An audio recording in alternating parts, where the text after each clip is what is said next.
It was a quiet evening in a peaceful neighborhood. The sun had just started to set, painting the sky with soft orange light. Birds chirped in the trees. Families were inside, eating dinner or watching TV. 17-year-old Jamal Harris was riding his bike home after tutoring his friend Malik. Jamal was smart, polite, and always stayed out of trouble. He wore a clean hoodie, jeans, and had his backpack on. There were books inside, along with his ID and a sandwich he didn't finish. He smiled to himself, thinking about the math test he had helped Malik study for. His dream was to go to medical school. He wanted to help people like his dad once did.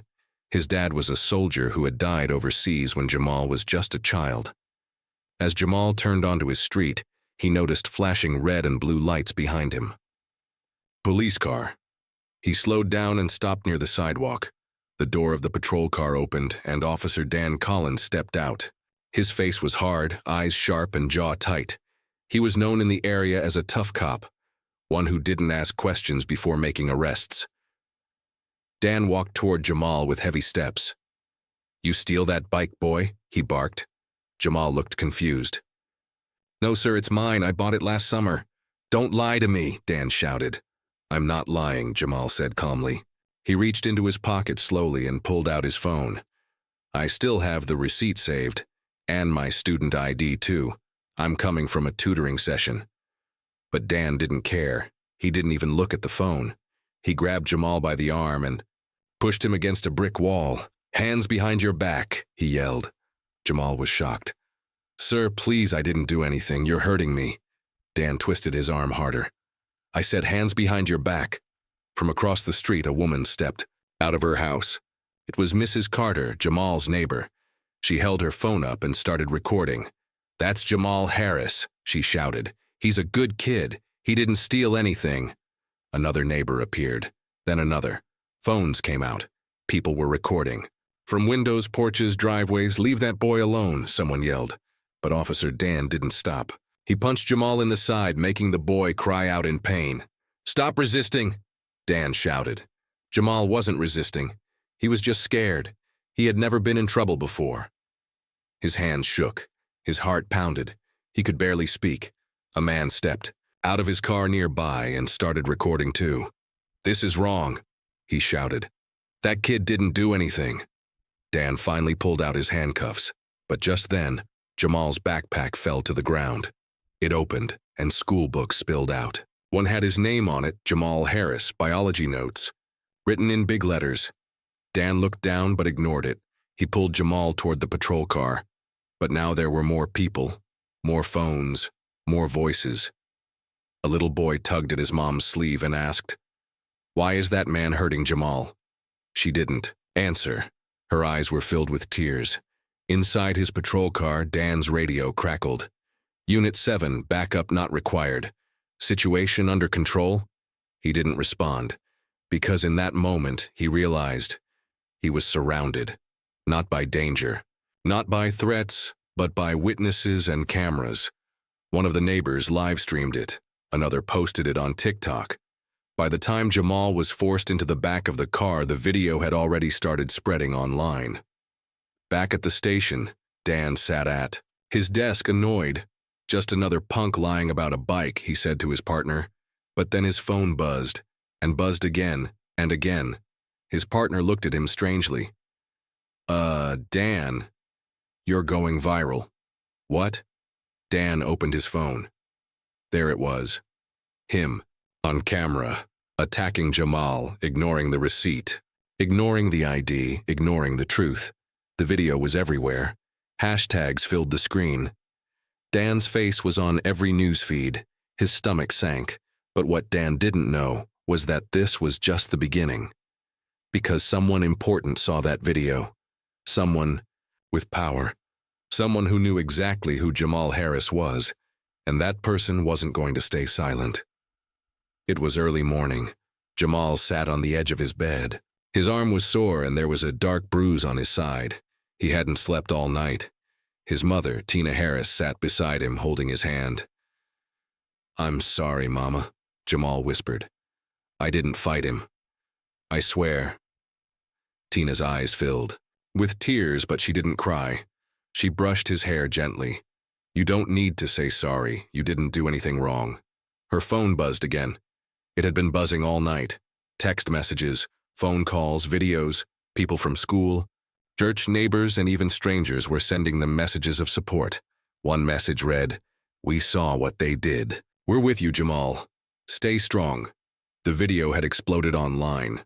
What started as a short clip from Mrs. Carter's phone had spread like wildfire. Within hours, it was on TikTok, Twitter, Facebook, and even the local news. People were angry. Comment after comment said the same thing. This has to stop. Why attack a kid who did nothing wrong? That cop needs to be fired. Justice for Jamal was trending. At the police station, Officer Dan Collins sat in silence at his desk. His partner, Officer Ray, handed him a coffee. "You good, man?" Dan didn't answer. He stared at his phone. His face was all over the news. News reporters were calling the department. Protesters were gathering outside the station. Someone had painted racist on his patrol car window. His boss, Captain Rowe, called him into the office. Dan walked in with a fake smile. "It's not a big deal, sir. The kid was acting suspicious." Captain Rowe slammed his hand on the desk. "It is a big deal, Dan. There's video, witnesses. That boy had ID, a receipt. And now half the country is calling for your badge." Dan's face turned red. "So what? People lie online all the time. It'll blow over." The captain leaned in. "No, it won't. You messed up. And someone high up is asking questions." Meanwhile, in a large house across town, Judge William Reed watched the video again. He sat still, his eyes fixed on the screen. He recognized the boy. "Jamal Harris," he whispered to himself. "He's grown so much." He remembered Jamal's father, Sergeant Marcus Harris. They had served together in the Army long ago. Marcus had once saved his life during a bombing overseas. Judge Reed had kept in touch with the Harris family after. Marcus died in action. He had followed Jamal's progress from a distance. His school awards, his community work, his tutoring. And now this. A racist cop attacking that boy. He picked up his phone and made a call. "Governor Wallace? This is Judge Reed. We have a situation." Back at home, Jamal opened his phone and saw a message from someone named Judge Reed. He looked at his mother. "Mom, do you know a Judge Reed?" Tina's eyes lit up. "Yes, your father knew. He's a powerful man." The message was short but clear. "Jamal, I saw the video. You are not alone. I'm taking this to the top. This won't be ignored." Jamal looked up at his mother. "What does this mean?" Tina smiled gently. "It means this time, someone's listening." Outside the Harris home, news vans had started lining up. Reporters knocked on the door, but Tina didn't open it. She wanted to protect her son. Jamal sat by the window and watched people walk by holding signs. "Protect our youth. We stand with Jamal. No justice, no peace." He didn't know what would happen next, but deep inside, something was changing. He wasn't just a kid on a bike anymore. He was a voice, a symbol, a spark that had lit a fire across the city.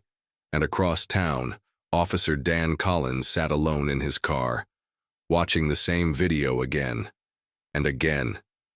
His hands shook because he finally understood. This wasn't going away. This time the truth had eyes, and it was watching him. The morning was quiet, but the world around Jamal Harris was louder than ever. News channels were now talking about him nonstop. His name was everywhere. TV, Twitter, YouTube, even national headlines. Black teen attacked by cop, turns out he's a hero's son. Innocent boy, brutal arrest. Who was really behind the badge? Justice for Jamal sparks national movement. But while the world was learning who Officer Dan really was, they were also learning something much deeper. That morning, a new video went viral. It wasn't of the arrest. It was a school speech Jamal gave last year. In the video, he stood on stage with confidence and said, "My name is Jamal Harris. I want to become a doctor, just like my dad wanted for me. I believe in helping people even when they don't believe in you. And I believe that doing the right thing, even when it's hard, is what makes someone truly strong." The video melted hearts. People in the comments cried. He's not just a good kid. He's amazing. How can someone hurt a child like this? That officer picked the wrong person. At school, teachers spoke up about Jamal. His science teacher, Ms. Jacobs, posted, "Jamal once stayed after class for an hour to help a struggling student pass his test. He's kind. He's smart. He's a leader." His football coach added, "Jamal refused to fight back, even when kids bullied him in 9th grade. He just kept working hard. That's real strength." And it didn't stop there. Veterans groups began sharing posts about Jamal's father, Sergeant Marcus Harris. Photos of Marcus in uniform flooded the internet. One post read, "This is the man who gave his life for this country. His son should be honored, not attacked." In the governor's office, Governor Wallace stood in front of cameras. She held a picture of Marcus Harris in one hand and a picture of Jamal in the other. "This is not just a case of police misconduct. This is a stain on our city, our justice system. We owe it to this young man, and to every young man like him, to fix this." She looked straight into the camera. "Officer Dan Collins has been suspended, and this case will be investigated fully." Back at the police station, Dan Collins stared at his locker. His badge was gone. His gun had been taken. His nameplate removed. He was under investigation. And now, everyone was watching. People who had once ignored his behavior were now silent. Some officers didn't even make eye contact with him. Others whispered behind his back. Dan slammed his fist against the locker. "This is all because of some punk kid," he muttered. But deep down, something in his chest twisted. He knew he had gone too far, and this time there would be no getting out of it. Back at home, Jamal sat on the couch with his mom. He was quiet, still trying to understand everything. "I didn't ask for any of this," he said softly. "I know," his mother replied. "But sometimes, God gives the quiet ones the loudest voices when it's time." Just then, the doorbell rang. It was Judge Reed. He stepped inside, hugged Tina gently, then turned to Jamal. "You remind me of your father," he said. "Strong, calm, brave." Jamal smiled nervously. "Thank you, sir." The judge sat down. "I spoke to the district attorney. They want to meet you, and the mayor too. People want to hear your story, not because of what happened to you, but because of who you are." Jamal looked confused. "What do I even say?" Judge Reed leaned forward. "You say the truth. The world is listening now, and your voice matters." As the sun set that evening, Jamal looked out the window. He didn't feel like a hero. He didn't feel strong. But something had changed. He saw kids riding bikes down the street. A police car drove by slowly. The officer inside gave a small nod. Jamal nodded back. He didn't know what would happen next. But now, the truth was out. He was no longer just the boy who got stopped. He was the boy who stood tall. And soon, he'd be standing in front of an even bigger crowd, with the whole country watching. The city hall was packed. Inside, reporters, activists, community leaders, and police officials waited for someone to walk in. That someone was Jamal Harris. He stood outside with his mom, Judge Reed, and his lawyer, Ms. Bell. Cameras flashed through the windows. The world was watching. Jamal wiped his hands on his pants. "I'm just a kid, Mama." Tina smiled gently. "You're more than that now. Your hope, Jamal, just speak from the heart." He nodded slowly, then pushed the doors open. As Jamal stepped to the front, the room grew quiet. People didn't just see a teenage boy, they saw the face of a movement. He took the microphone. His voice shook a little, but he spoke clearly. "My name is Jamal Harris. I'm 17. I live on Birch Street. I like science, football, and helping people. Last week I was riding my bike home when a police officer stopped me, accused me, and hurt me. For no reason." The room was still. Jamal looked down, then back up. He didn't ask who I was. He didn't care. But I wish he had. Because I'm not a threat. I'm a son, a student. And like every kid out there, I deserve to feel safe. One by one, people in the crowd began to clap. Soon, the whole room was standing. Tears rolled down Tina's face. Judge Reed placed a hand over his heart. Outside, the video of Jamal's speech hit social media in minutes. It went viral again. He didn't yell, he didn't curse, he just told the truth. Give this kid the mic at the White House. This is how you fight racism, with heart. More voices joined the cause. Famous singers tweeted support. Athletes wore shirts that read, "I am Jamal." Even soldiers who served with Marcus Harris posted tributes online. The message was clear. Enough is enough, but not everyone was cheering. At his home, Dan Collins watched Jamal's speech on his TV. His living room was dark. His phone kept buzzing, but he didn't pick it up. His neighbors had stopped speaking to him. His mailbox had been smashed. His wife had taken their daughter and moved to her mother's house. Dan grabbed a bottle of beer and stared at the screen. The boy was calm, brave, honest, and in that moment, Dan felt something he hadn't felt in years. Shame. Back in the city, a group of kids stood outside Jamal's school with signs, "Protect our future. Let us dream too." No more fear. Jamal saw them as he walked into class the next day. A few kids high-fived him. Teachers hugged him. Even the school principal shook his hand. But not everything was easy. Some kids whispered behind his back. Others rolled their eyes, calling him famous for nothing. Jamal didn't respond. He kept walking, kept his head up. He had learned something important. People will always talk, but the truth speaks louder. Later that evening, Jamal sat in front of his laptop. His lawyer had emailed him the news. Dan Collins would face charges. Officially, he was being charged with assault, abuse of power, and racial profiling. The court date was set. Tina came in and sat beside him. "You okay?" Jamal nodded slowly. "It's just a lot." "I know," she said, placing her hand on his. "But the storm is passing. You brought light into it." He looked at her. "What if the court lets him go?" Tina's voice stayed soft but firm. "Then we fight again. Not with fists, but with truth. With your story. And with every person who stands beside you." At night, Jamal lay in bed and stared at the ceiling. He thought about his dad. What would he say? Then he remembered the old photo in the hallway. Marcus Harris in uniform, smiling, holding baby Jamal in his arms.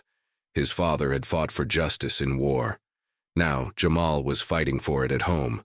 And though he never asked for this fight, he wasn't running from it either, because now the whole world had seen the truth, and the court of public opinion had already spoken. Jamal Harris was not just a victim. He was a voice, a spark, a change. The courtroom was quiet. Too quiet. Every seat was full. Reporters, activists, police officers, veterans, students. Everyone had come to witness the moment justice would finally speak. At the front, wearing a clean black suit and cold expression, sat Dan Collins, the officer who attacked Jamal, and across from him was Jamal Harris sitting with his mother and lawyer, Ms. Bell. He looked nervous but strong. The judge entered. All rise. And the trial began. The prosecutor stood up. She pointed to Dan. This officer used his badge not to protect but to harm. He didn't ask questions, he didn't check facts. He saw a young black teen and assumed the worst. Dan looked straight ahead, cold and silent. Then Ms. Bell stood and spoke for Jamal. Jamal Harris is not a criminal. He's not a threat. He's a student, a son, a young man who was targeted simply because of how he looked. And this court must decide. Will we allow that? Or will we finally say, no more? The judge nodded. Bring in your first witness. First, witness Mrs. Callahan, the neighbor who filmed the incident. She stood tall, holding her phone in her hand. I was watering my plants. I saw the officer yell at Jamal. Jamal was calm, respectful. Then the officer shoved him. Jamal did nothing wrong. The video played on the courtroom screen. Jamal getting slammed. Jamal crying out. Dan Collins' angry voice. The jury watched in silence. Some people in the room looked away. Tina squeezed Jamal's hand. He stayed still. Second witness, Coach Ramirez, Jamal's football coach. He spoke with pride. Jamal's one of the best kids I've ever trained, respectful, honest. When other kids made fun of him for being quiet, he worked harder. I trust that kid with my life. The prosecutor asked, "Have you ever known him to be violent or dishonest?" Coach shook his head. "Never." Dan's lawyer tried to push back. Officer Collins feared for his safety. Jamal could have been hiding a weapon. But the judge stopped him. "Was there any weapon found?" "No, Your Honor." "Then stick to the facts." Then it was Jamal's turn. He stood and walked to the witness stand. His voice was soft at first, but the room was silent, listening to every word. "I was just riding home. I had my backpack, my school ID, and my phone. I didn't fight, I didn't yell, I just wanted to go home." Ms. Bell asked, "Were you afraid?" Jamal nodded. "Yes, I thought maybe I wouldn't make it home." His eyes watered, but he didn't cry. He didn't know who I was, he didn't even ask, he just saw me and decided I was guilty. Dan Collins was called next. He walked slowly to the stand. He didn't look at Jamal. His lawyer asked, "Why? Did you stop the teen?" Dan answered, "I thought the bike was stolen." "Did you ask for ID?" "No." "Did he show it anyway?" Dan hesitated. "Yes." The room shifted. Ms. Bell stood up. "So you had proof Jamal was not a criminal, and yet you still hit him?" Dan looked down. "I made a mistake." Ms. Bell's voice turned sharp. "A mistake? That's what you call it? Not racism, not violence, just a mistake?" Dan looked at the jury, his face blank. "I didn't mean to hurt him," he said, but nobody nodded. Outside the courtroom, the news exploded. Trial begins. In viral case of officer who attacked black teen. Jamal Harris faces his attacker, speaks the truth again. Officer Dan admits mistake, but is it too late? Protesters marched outside with signs. "Justice for Jamal. We believe him. Enough is enough." That night, Jamal sat with Judge Reed at home. "Do you think the jury will believe me?" he asked. Judge Reed took a sip of tea and smiled. Gently, "Jamal, the truth is clear. You didn't have to fight back, you stood tall. And now the world is watching not just what happened, but how you faced it." Jamal leaned back. He felt tired, but something inside was growing stronger. This fight was almost over, and soon, the jury would decide. The courtroom was silent. Tension filled the air like a storm ready to break. The jury had been gone for hours. Everyone waited, hearts racing, breaths held. Jamal sat beside his mom. His hands trembled slightly. Tina held them tight. Ms. Bell leaned forward as the door opened. The jury filed back in.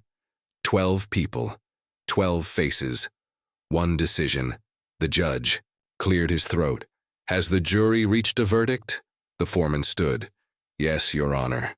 Time slowed. Jamal could hear his heartbeat. The foreman read the paper. "We, the jury, find the defendant, Officer Daniel Collins, guilty on..." All charges. Gasps echoed through the room. Some clapped. Some cried. Jamal sat still, trying to process the words. "Guilty." Dan Collins looked straight ahead. He didn't flinch. But his lawyer dropped his pen. Even Dan's face cracked, a flash of fear in his eyes. The judge looked at him. "You used your badge to harm an innocent boy. You will face punishment, not just by law, but by a world that now sees your truth." He slammed the gavel. Court was dismissed. Outside the courthouse, hundreds of people waited. When Jamal stepped out, the crowd erupted. Cheers, applause, tears. Reporters ran up with microphones. One asked, "Jamal, how do you feel?" Jamal paused. Then he said softly, "I feel like I can breathe again." People chanted his name, "Jamal, Jamal, Jamal." Tina hugged him tightly, whispering, "You did it, baby. You stood tall." Judge Reed nodded proudly. "You changed something today." That night, Jamal's story was everywhere. Teen wins justice against racist cop. A new voice in the fight for equality. He didn't fight with anger. He fought with truth. Athletes wore his name on jerseys. A famous rapper wrote a song about him. His face was painted on murals in 3 cities. But Jamal didn't care about fame. He only cared about what came next. Months passed. Dan Collins was sentenced to 5 years in prison. Some people thought it wasn't enough, but others said the real punishment was that he would never wear a badge again. Jamal returned to school. Some students now looked at him differently, with respect. He spoke at rallies, at city meetings, even at schools in other towns. "I'm not special," he told them. "I'm just a kid who got tired of being scared, and I spoke up." More. Kids began sharing their own stories. Teachers changed the way they talked about race. Police departments began new training. A small spark had started a big fire. One day, Jamal visited his father's grave. He stood there for a long time, holding a small medal he'd been given by the city. "They called me brave, Dad," he whispered. "But I was scared. I didn't know what to do. I just remembered what you taught me, to stand for what's right even when it's hard." He placed the medal at the base of the stone. "This is yours too." A soft wind blew. Jamal smiled. Later that evening, he walked to the community center. It had been renamed the Marcus Harris Youth Center, in honor of a hero and his son. Inside, young kids played, learned, and laughed.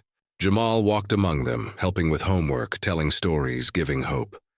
One boy looked up and asked, "Are you that Jamal from the video?" Jamal chuckled. "Yeah, that's me." The boy smiled wide. "I want to be like you." Jamal knelt beside him. "No, kid. Be better. Be braver. Be louder." And so, the boy who once rode his bike home quietly had now found his voice.